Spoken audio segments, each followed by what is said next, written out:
invoking the special power granted to it under Article 142 of the Constitution to do complete justice. Supreme Court Tuesday declared the joint top Congress candidate Kuldeep Kumar winner of Chandigarh's mayor election.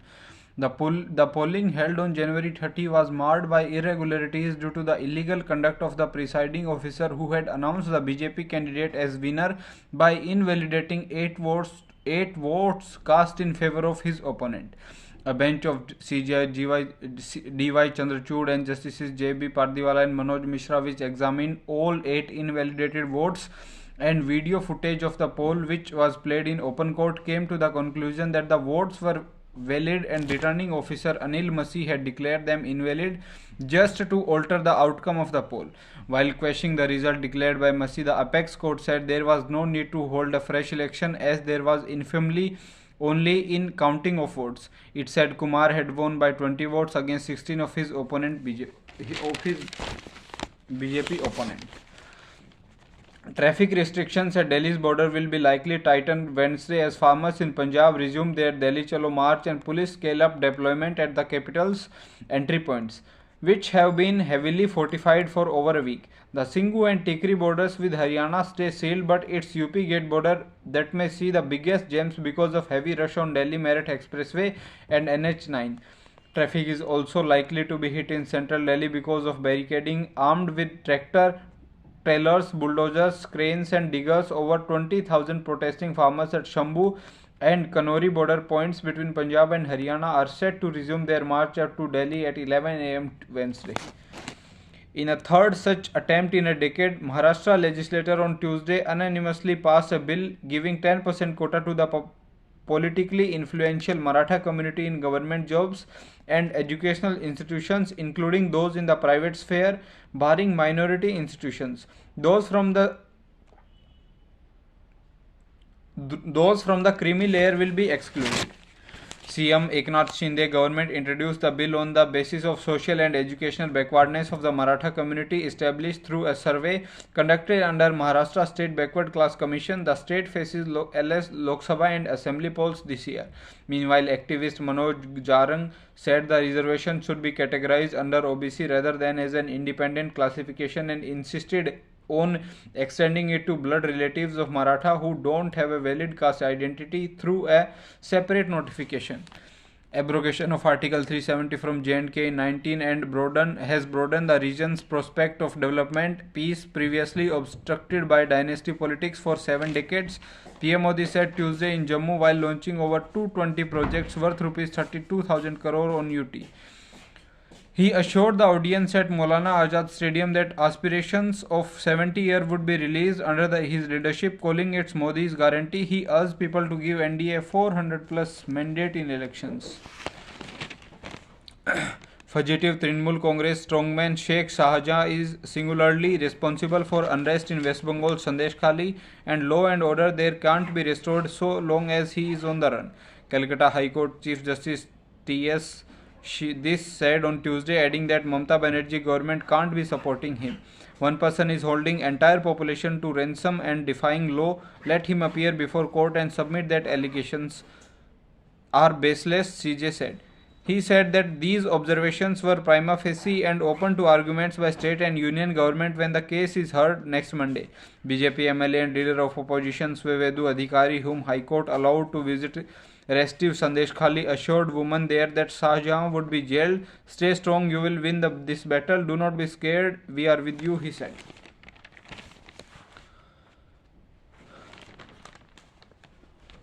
Former Congress President Sonia Gandhi and BJP National President JP Nadda were among 37 candidates elected anonymously to Rajya Sabha on Tuesday, the last day of withdrawal of nominations from 10 states.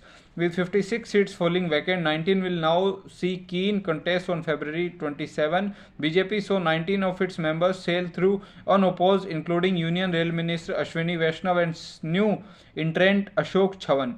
Congress and Trinamool Congress managed 4 each, while YSR Congress bagged 3, BJP and RJD bagged 2 each, while NCP, Shiv Sena and JD got 1 each.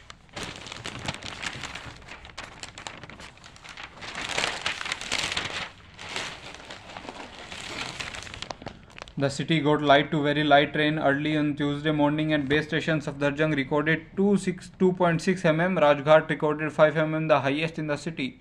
Tuesday remained overcast. Delhi did not see any major change in the maximum temperature, which was 28 degrees Celsius, which was 3 notches above normal.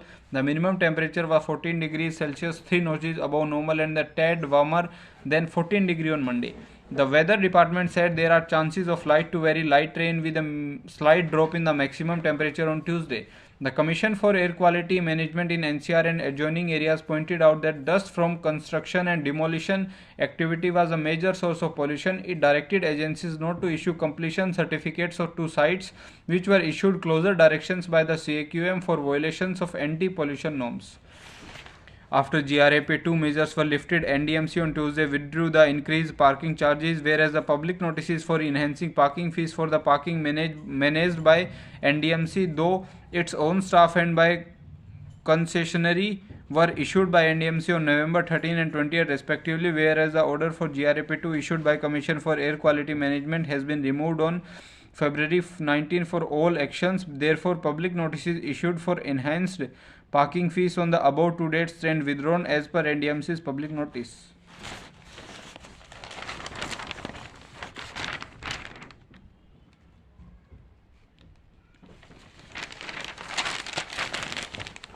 Aam Aadmi Party legislators again raised slogans in the Legislative Assembly against the bureaucracy for not allowing the implementation of Delhi government's one-time water bill settlement scheme and demanded immediate action against them. Carrying placards, the legislators stormed the well of the House, forcing the Speaker to adjourn the proceedings. They demanded immediate suspension of officers who were obstructing the scheme.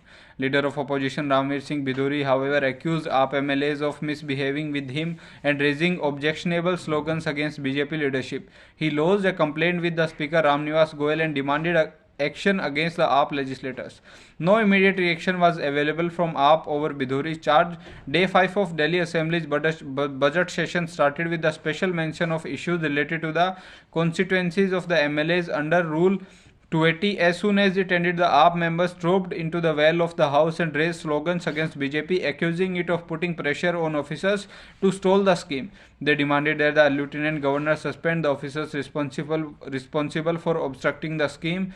As his attempt to pacify the AAP legislators failed, the Speaker adjourned the House for 30 minutes. When it reconvened, the AAP MLAs again trooped into a well and raised slogans, forcing the Speaker to adjourn the proceedings till 11 am on Wednesday. The AAP legislators not only used abusive language against me but also used objectionable language against BJP and its top leadership. Their conduct should be clearly termed as cheap and hooliganism. Biduri, who was the lone BJP MLA present in the House at the time of second adjournment, alleged the BJP MLAs were suspended from the House just for expressing their views. Why is there no action against the ruling party's MLAs? He questioned. 7 BJP MLAs were suspended for the entire session on Friday for causing interruptions during the address of the LG on the first day of the budget session on Tuesday.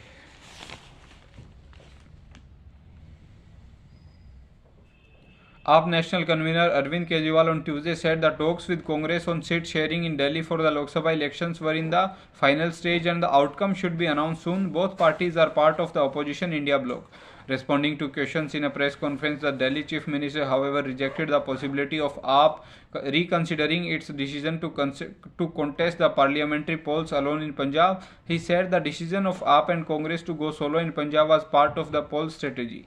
On the Delhi tie-up, Kejriwal said many rounds of discussions have been taken place and things are in the final stage. He added for other states too, several rounds of discussion had been held and the talks were in advanced stage. AAP had earlier said that as a partner in India Development Inclusive Alliance, it was holding talks with states such as Gujarat, Haryana, Delhi and Goa. It has so far unilaterally declared candidates in the 2 seats each in Gujarat and Assam and 1 in Goa. Its National General Secretary Sandeep Pathak recently claimed that AAP would field candidates in 6 Lok Sabha seats in Delhi, leaving just 1 for Congress.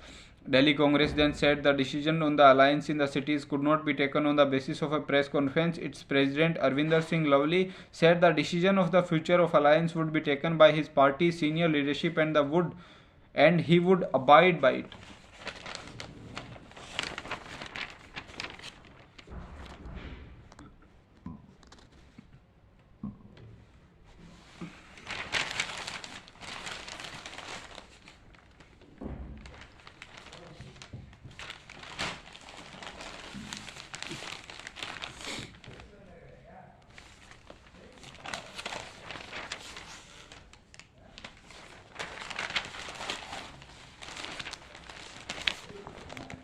The 4-day nationwide Great Backyard Bird Count concluded on Tuesday after the participation of over 100 birders in Delhi exploring their neighborhood and tailing 180 bird species. The annual event was held between February 16 and 19 to record the state of avifauna in the region. The event coordinators were pleased that the soothing weather and good visibility made birding a pleasure. The annual event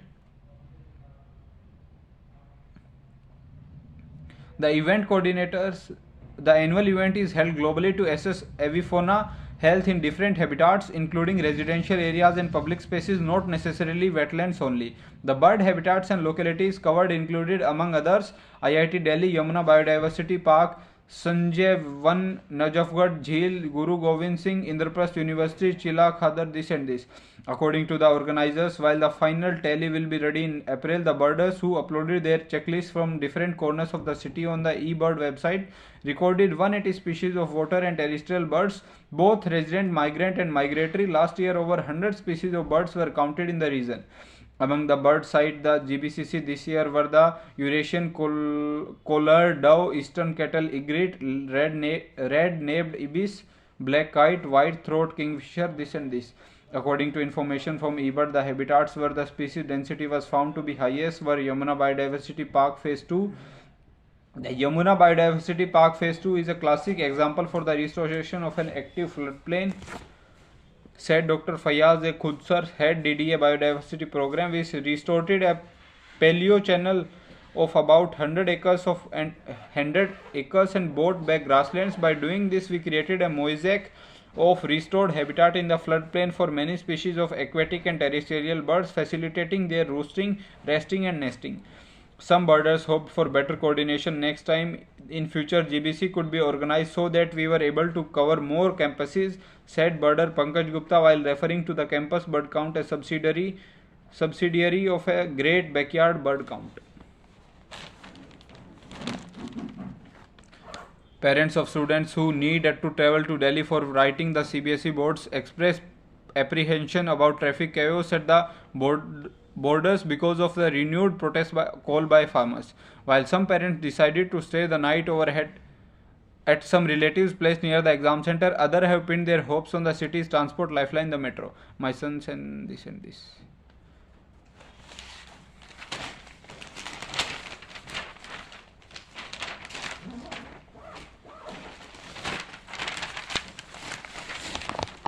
Delhi Metro Rail Corporation has identified 961 viaduct spans where outlet water pipes will be connected to the central median and into the ground for recharging of groundwater. The budget for the exercise would be 89 lakh rupees and it is expected to be completed by August 31. DMRC Information National Green Tribunal. A plea was filed in NGT in 22 alleging that rainwater was being discharged along the metro pillars through pipes on the roads, leading to wastage of water, traffic jams and damage of the roads. The plea claimed that rainwater which runs off from metro viaducts can be utilized for recharging groundwater. On the NGT's order, a joint committee had last year recommended that the central median should not be covered with paver or concrete wherever feasible to allow infiltration of water in subsoil. The committee had suggested that average depth of around 110 millimeter or equivalent above soil should be ensured in the central median to allow storage for rainwater coming from the metro deck. Horticulture or vegetation wherever feasible should be developed in the central median having high seasonal water requirement.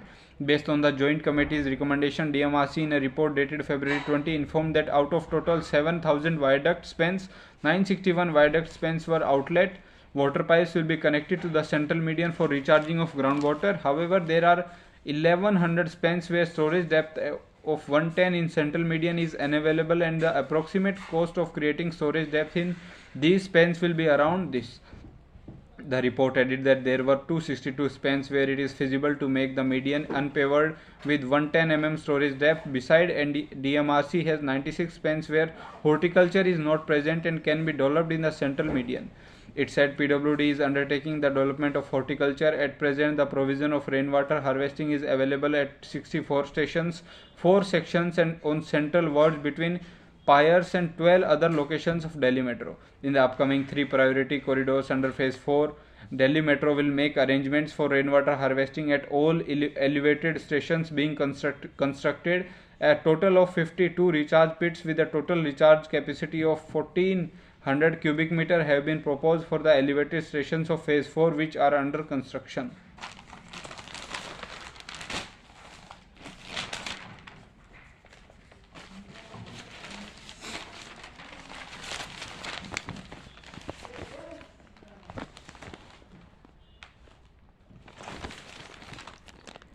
Continuing with its rebalancing of forces and firepower to the northern borders with China, the 12 lakh strong army now plans to combatize additional formations under its Lucknow based Central Command. Uttar Bharat area based in Bareilly, which is largely a static formation geared for administrative training and other peacetime purposes, for instances, will be converted into a full fledged corps with additional infantry, artillery, aviation, air defense and engineer brigades under it. The final approval is yet to become, but Army wants UB area to transform into an operational corps tasked with guarding the middle sector of the 34,000 km long line of actual control, a source said. This new corps, likely to be called the 18 Corps, which cover the stretch between Leh-based 14 Corps in Ladakh and Sukhna-based 33 Corps in Bengal. The army has been deploying additional formations for the LAC in the all three sectors, western, middle and eastern. The Mathura-based 1 Strike Corps, which has around 70,000 soldiers and heavy weaponry, for instance, was earlier rebalanced to LAC from its previous role on the western front with Pakistan, as reported. Consequently, apart from pivot corps, there are now 2 strike corps for the LAC, the 1 corps for the Northern Command including Ladakh and Panagarh based 17 corps for Eastern one including Chumbi Valley opposite Sikkim. As part of the rebalancing, UB area got 1 division and 3 independent brigades under it over the last couple of years to get combatized in order to tackle the threat from China. The UB area will be further upgraded, the source said. China has so far rebuffed India's push for troops disengagement from the 2 remaining major face-offs at Depsang Plains and the Charding Ninglunga Nalla Trek Junction at Demchok in Ladakh, let alone accept any return to status.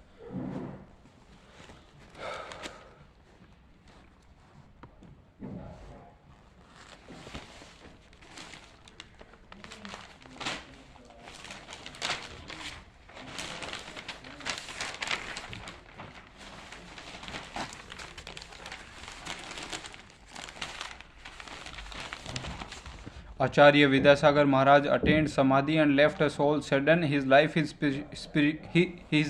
a spiritually rich epoch graced with profound wisdom, boundless compassion and an unwavering commitment to uplift humanity. I have had the honor to receiving his blessings on numerous occasions. Thus, I feel a deep sense of loss, akin to losing a guiding light that has illuminated the path for countless souls, including myself.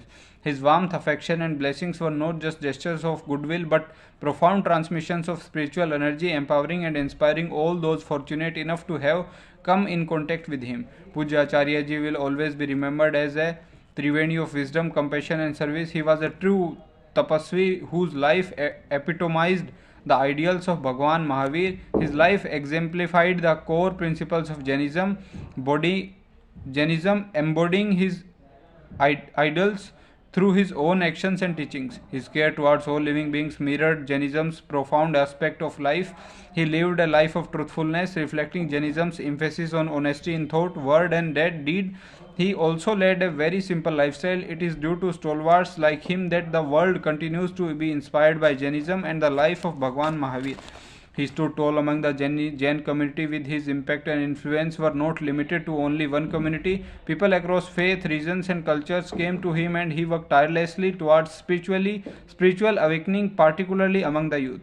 Education was an area very close to his heart. His journey from Vidyasagar to Vidyadhar to Vidyasagar was one to deep commitment to acquiring and imparting knowledge. It was his firm belief that education is the cornerstone for for a just and enlightened society. He campaigned the cause of knowledge as a means of empower individuals, enabling them to lead lives of purpose and contribution. His teachings emphasized the importance of self-study and self-awareness as always the pathways to true wisdom, urging his followers to engage in lifelong learning and spiritual growth. At the same time, Acharya Vidyasagar Maharaj wanted our youngsters to get an education that is also rooted in our cultural ethos. He often said that it was because we drifted away from the learnings of the past that we were not able to find solutions to key challenges like water scarcity. He also believed that a holistic education is one that focuses on skilling and innovating. He took immense pride in the India's linguistic diversity and encouraged youngsters to learn Indian language. Pujya Acharya ji himself wrote extensively in Sanskrit, Prakrit and Hindi. The heights has reached as a saint, and how grounded he was on the earth is seen clearly in his iconic world Mokmati. Through his works, he gave a voice to the downtrodden. In the domain of healthcare too, Pujya Acharyaji's contributions were transformative. He was associated with several efforts, especially in undeserved areas. His approach to healthcare was holistic, integrating physical well-being with spiritual wellness, thereby addressing the needs of the person as a whole.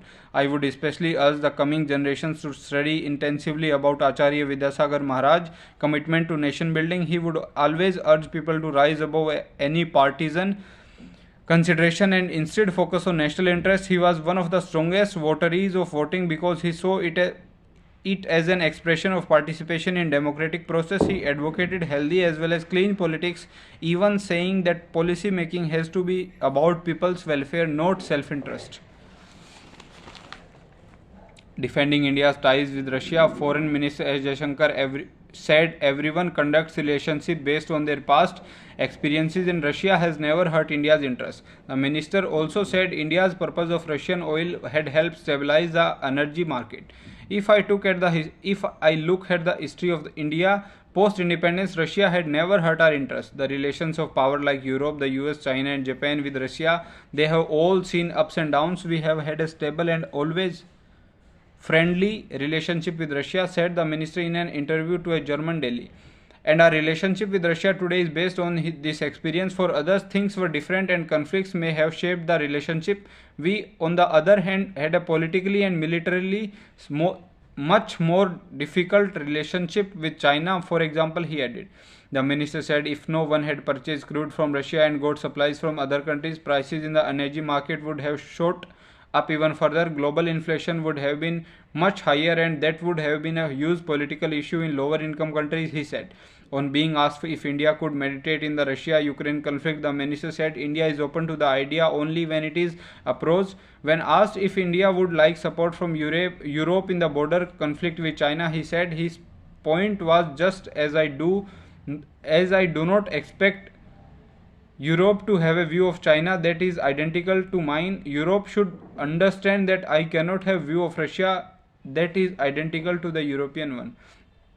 Let us accept that there are natural differences in relationships, he said. When asked if India is undermining the sanctions against Russia, Jaishankar said if Europe has wanted to maximize the damage at the time, it would have had to stop all economic relationship with Russia completely.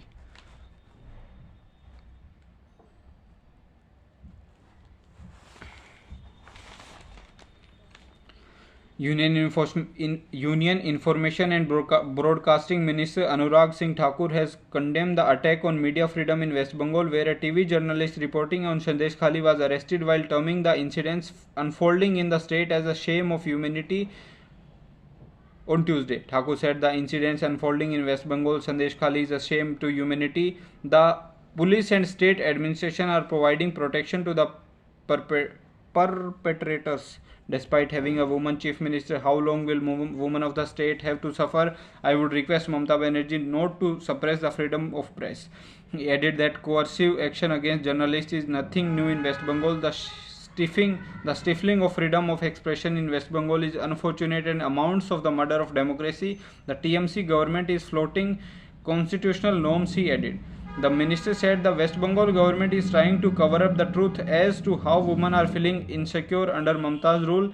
Nothing can be worse than the fact that people who are committing atrocities against women are being patronized and the media is being silenced.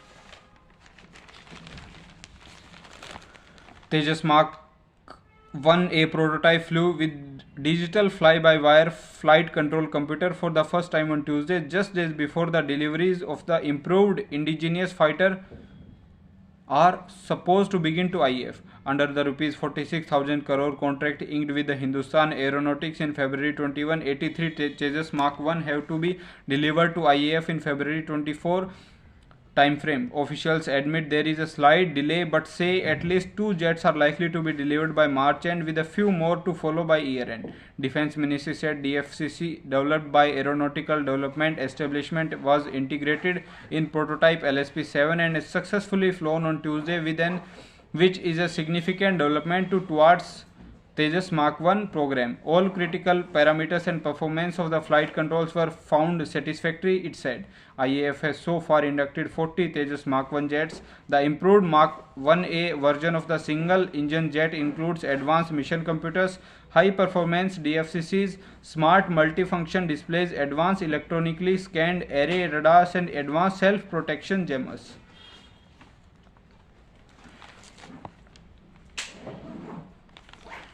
Uttar Pradesh Metro Rail Corporation has changed the name of Jama Masjid Metro Station to Mankameshwar. Following orders of the state government, new hoardings were installed and entrance point painted saffron. Last July, Chief Minister Yogi Adityanath, while flagging of Agra Metro Rail run, pointed out to officials to rename Jama Masjid Metro Station after ancient Shiv temple Mankameshwar. Both temple and mosque are located near each other. Decision to rename the station drew mixed response from residents. Some hailed the gesture as an acknowledgement of the temple's historical importance, while others pointed out renaming a station associated with a significant monument undermines the city's diverse heritage and promotes religious bias.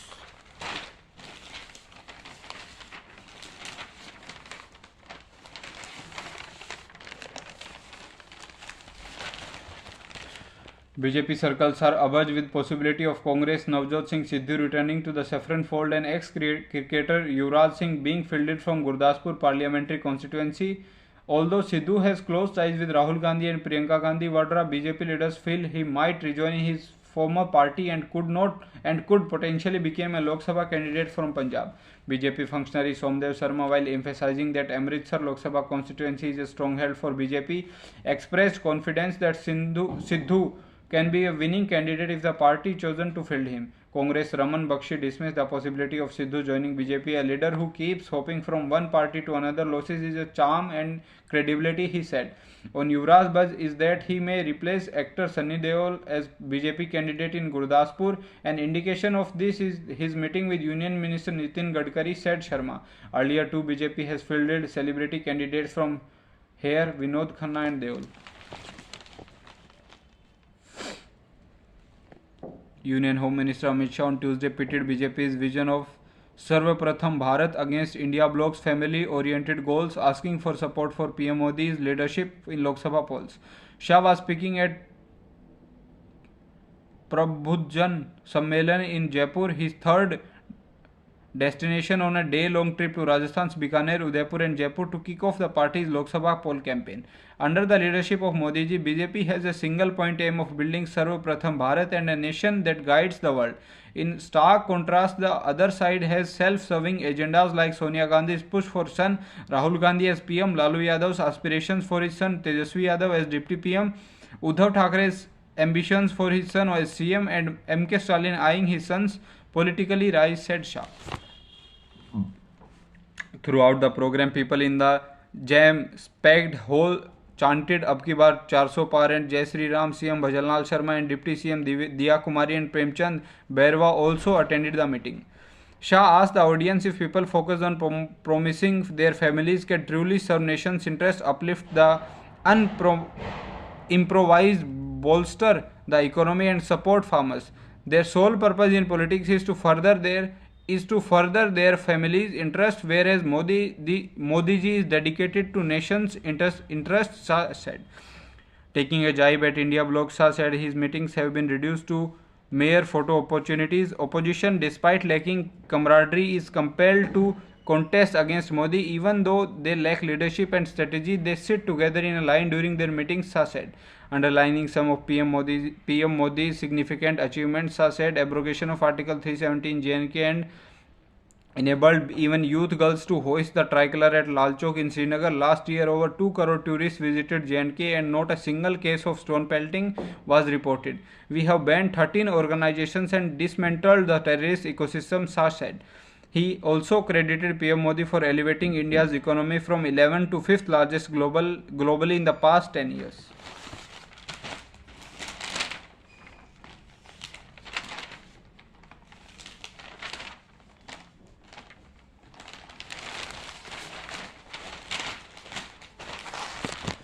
India has taken the lead to develop a draft global AI regulatory framework which will be discussed and debated in June-July this year. Union Minister of State for Electronics and IT Rajiv Chandrasekhar said virtually addressing stakeholders at the 32nd edition of the NASSCOM India and Leadership Forum held in Mumbai on Tuesday. It is impossible to regulate the harm caused by AI and the internet because these are extra jurisdictional. The victim in one jurisdiction, the perpetrator in the other perpetrator in the other and the harm is committed in the third jurisdiction. There is a need for alignment around principles that will be underpinning of this global framework, and India must lead to charge in creating the draft framework. He said, Chandrasekhar said the framework will be discussed at the Global Partnership on Artificial Intelligence event which will be held this year. GPI is a multi-stakeholder initiative with 29 member countries aiming to bridge the gap between theory and practice on AI by supporting research on AI-related priorities. India is the lead chair of GPI this year. As the government is building guardrails for generative AI, Chandrasekhar said it has become an imperative with safety and trust at the heart of it. This is so that we can agree on these guardrails and what the nature, form and shape of these rules and these protocols will be. Every platform must be legally accountable for any harms it causes or enables, and as a corollary, it should not enable criminality. Instead of responsible and ethical AI, the narrative should be safe and trusted AI, he said.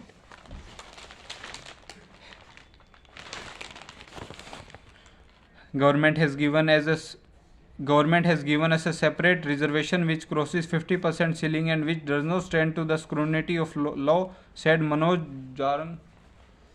Opposition leaders said they are skeptical whether the bill will stand legal scrutiny. The bill is said to be challenged in court like the two previous legislation since it will breach the 50% cap on the caste-based quota set by Supreme Court. The state's caste reservations are currently at 52% and will shoot up to 62% once the legislation is enacted.